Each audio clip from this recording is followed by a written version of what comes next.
নির্বাচন ও গণভোট ঘিরে নির্বাচনী এলাকার আইনশৃঙ্খলা পরিস্থিতি, ভোট কেন্দ্রের নিরাপত্তায় বিভিন্ন বাহিনী মোতায়েনের পরিকল্পনা চূড়ান্তে সংশ্লিষ্টদের সাথে বৈঠক করছে ইসি। এই মুহূর্তে নির্বাচন কমিশনে আছেন মিয়া আমিরুল। সরাসরি যাচ্ছি তার কাছে। আমিরুল, নির্বাচনী আইনশৃঙ্খলা নিশ্চিতে কি কি আলোচনা চলছে বৈঠকে জানাবেন, আর সেনা মোতায়েনের বিষয়ে আজই চূড়ান্ত সিদ্ধান্ত আসবে কিনা জানাবেন।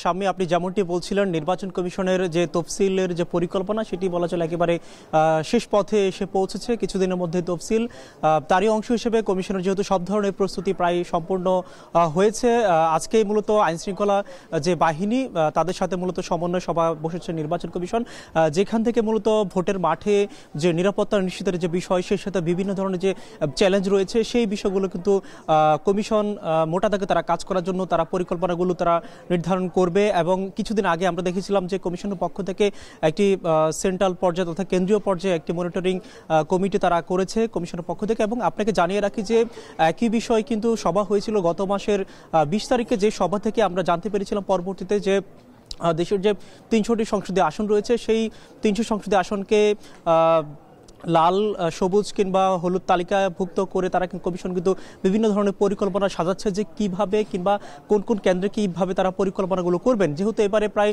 43,000-এর মতো ভোট কেন্দ্র রয়েছে, সেই ভোট কেন্দ্রের মধ্যে ইতিমধ্যে আমরা যেমনটি জানতে পেরেছি প্রায় 8 থেকে 9,000-এর মতো ভোট কেন্দ্র বলা চলে বেশ ঝুঁকিতে রয়েছে। কমিশন কিন্তু সে ব্যাপারে কী ধরনের সিদ্ধান্ত নেবেন কিংবা সে কী ধরনের পরিকল্পনা সাজাবেন সে বিষয়ে কিন্তু আলোচনা হওয়ার কথা রয়েছে। যেহেতু বলা চলে নির্বাচন ঘিরে সব ধরনের প্রস্তুতি শেষ হলেও আইন শৃঙ্খলা একটি বড় গুরুত্বপূর্ণ বিষয়, সেই ব্যাপারে কিন্তু কমিশন আজকে সভা করবে না। এবং একই সাথে আমরা যেমনটি দেখেছিলাম যে কমিশনের যখনই প্রস্তুতি একেবারে শেষ পথে ছিল তখনই কিন্তু গণভোট ইস্যুটি যুক্ত হয়, যার ফলে মূলত ভোট কেন্দ্র বাড়ানোর একটি বিষয় রয়েছে। এবং সেই সাথে প্রতি কেন্দ্রে কতজন করে আইনশৃঙ্খলা বাহিনী মোতায়েন থাকবে কিংবা সংশ্লিষ্টরা মোতায়েন থাকবে সেই বিষয়ে কিন্তু আলাপ রয়েছে। এবং একটি আলাপ রয়েছে যে 13 থেকে 18 জনের মতো সদস্য রাখা যেতে পারে কিনা সেই বিষয়ে হয়তো বা চূড়ান্ত করা হতে পারে। এবং আপনাকে আরেকটি বিষয় জানিয়ে রাখি যে আগামী যে শনিবার, সেটিতে কিন্তু শনিবার মূলত মক ভোটিং করা হবে এবং সেই সাথে 30 নভেম্বর যে আন্তঃমন্ত্রণালয়ের যে বৈঠক রয়েছে সেটিও করা হবে।